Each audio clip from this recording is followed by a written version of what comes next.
Hi everyone! This is Donna again and welcome back to my YouTube channel.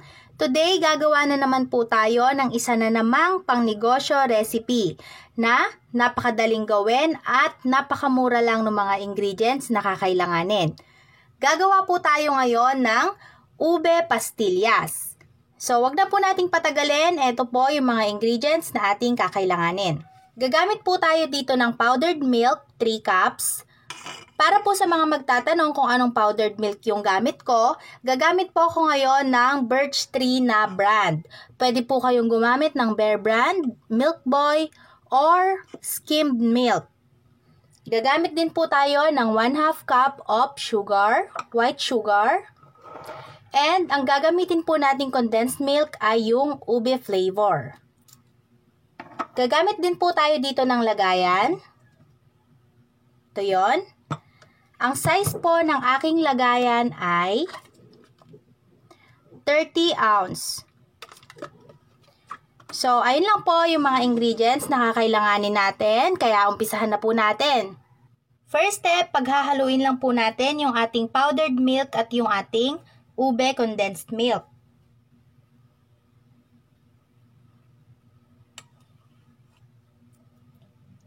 Hindi po muna natin ilalagay lahat yung ating condensed milk. Ang gagawin po natin ay paunti-unti lang muna yung ating paglagay.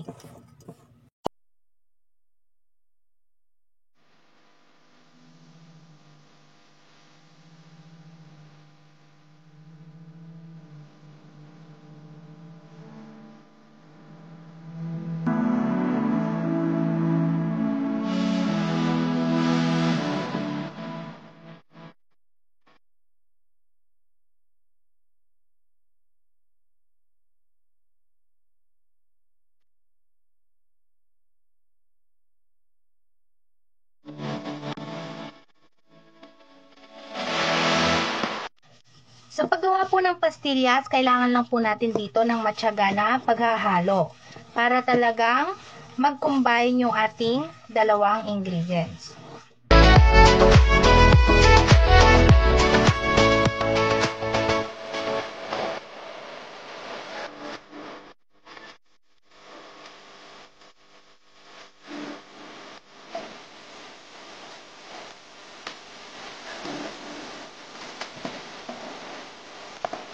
Ito na po yung ating milk mixture.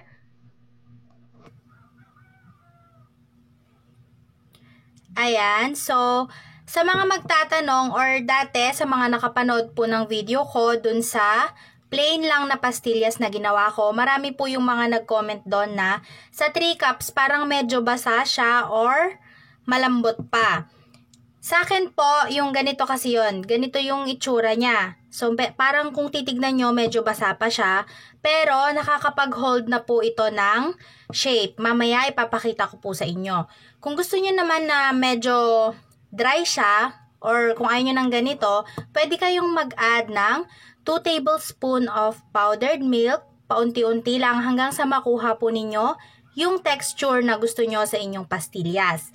So, sa akin, okay na po ito. Ang ginagawa ko po kasi, pag naidip na natin to sa sugar, magiging okay na rin yung kanyang texture. Mamaya po, ipapakita ko po sa inyo kung ano yung magiging itsura nito after nating maidip sa ating sugar. Ngayon, next step po natin ay bibilog-bilog na po natin yung ating pastillas. Yan, katulad po ng sinabi ko sa inyo kanina, nakakapag-hold na po ng shape yung ganitong texture ng ating pastillas. Pero depende po pa rin sa inyo kung gusto nyong mag-add dito ng powdered milk.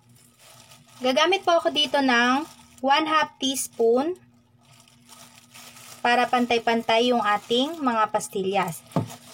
Kayo pong bahala kung gaano kalalaki yung gusto nyo sa inyong pastillas.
Eto na po ang ating pastillas.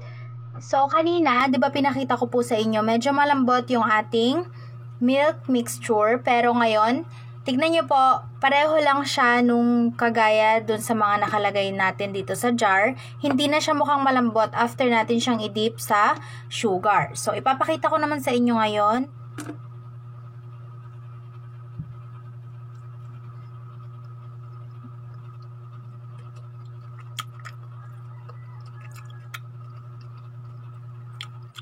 Sobrang sarap nito guys, and lasang-lasa yung ube dun sa ating gatas.